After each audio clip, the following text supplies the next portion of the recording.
Hey readers, I hope you're doing well. It's Juan here. I'm doing fine myself. I'm over my reading slump. It never really became a reading slump. I just took a break from reading. I can tell that now with hindsight.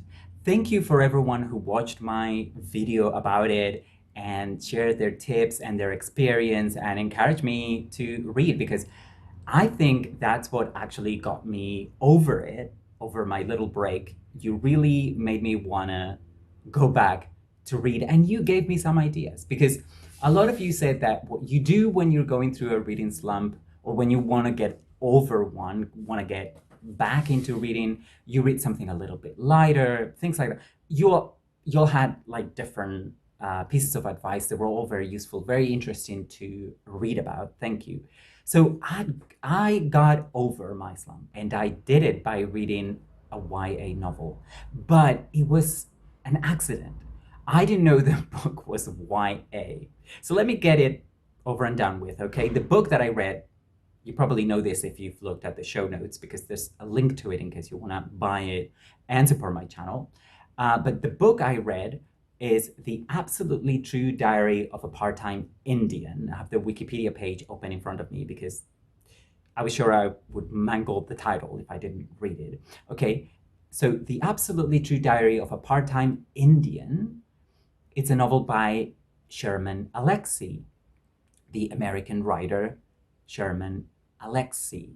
And I had that book on my Kindle because a few years ago, months or years ago, I don't know, I listened to a podcast where they interview the author, and I really liked what he was talking about. And then I went on to watch a movie that he'd written. Sherman Alexie is a Native American novelist, and he has written many novels, but he wrote the script for a movie, which is actually an adaptation from one of his novels. And the movie is called Smoke Signals, and it's from 1998.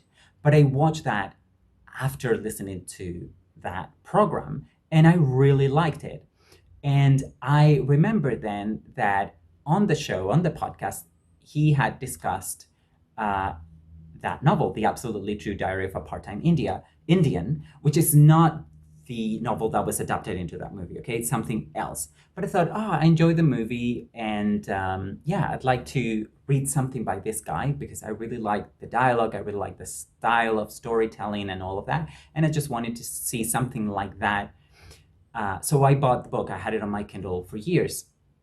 So because of your advice, I thought I want to read something lighter, and I thought, is that going to be a light book to read? Somehow I thought it would be. So I started reading it, and it was. It's just structured as a diary, and it's from a teenager. So the main voice, the narrator, is a teenager. He's writing his own diary. So it's all written in very simplistic terms. Well, simplistic sounds pejorative. It is very simple, very straightforward, very easy to read. It flows very well, and it's also very entertaining. It has a lot of humor, and I like that. It's a coming-of-age story of a 14-year-old teenager who lives in a reservation in the Pacific Northwest. He goes to school outside of the reservation. So he falls in love for the first time. You know, it's the usual staple for a Bildungsroman or a coming-of-age story, but from a perspective and by a character that I've never read about before.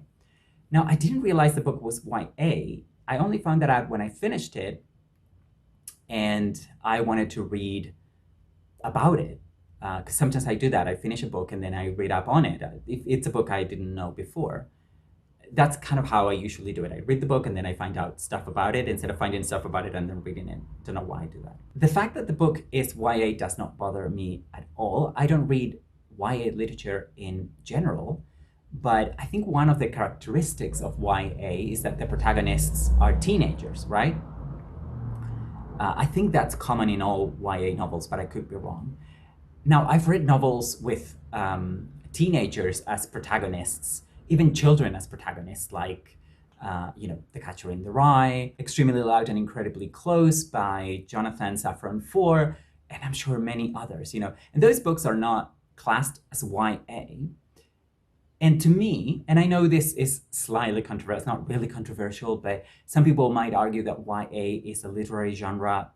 No, I think YA is a marketing category. So it's a way for publishers to market certain books for younger readers. Even though I know also that older readers like YA literature, and why wouldn't they? I mean, it's fine. I enjoyed this one. Now, what is interesting and what made me make this video is that, well, apart from wanting to thank you for all your advice, was that I'm not sure I would have read this novel, The Absolutely True Diary of a Part-Time Indian, had I known it was classed, it was considered, it had been marketed as YA. And I'm not sure what that says about me.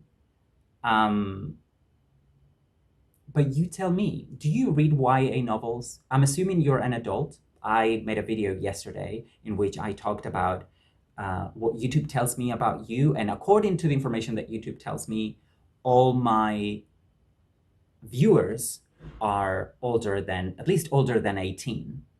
And I guess YA is for people between 12 and 18, at least how it's marketed.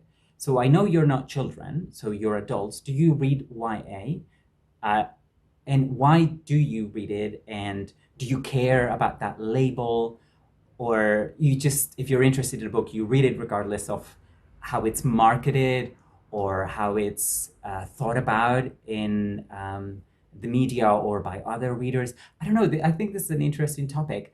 And we don't have to make it about YA. We can make it about genre fiction or about all kinds of things. Because if you watch my channel, you'll know that I read literary fiction, I read classics. Those are the books I'm attracted to. I don't think I'm attracted to the labels of classic or literary fiction. I'm just attracted to certain authors, certain books, certain themes, certain topics, certain writing styles. But perhaps, even if I'm not aware of it, I'm influenced and I have biases. I'm sure I have biases. So let's talk about this in the comment section below, and I will see you again in my next video. Take care.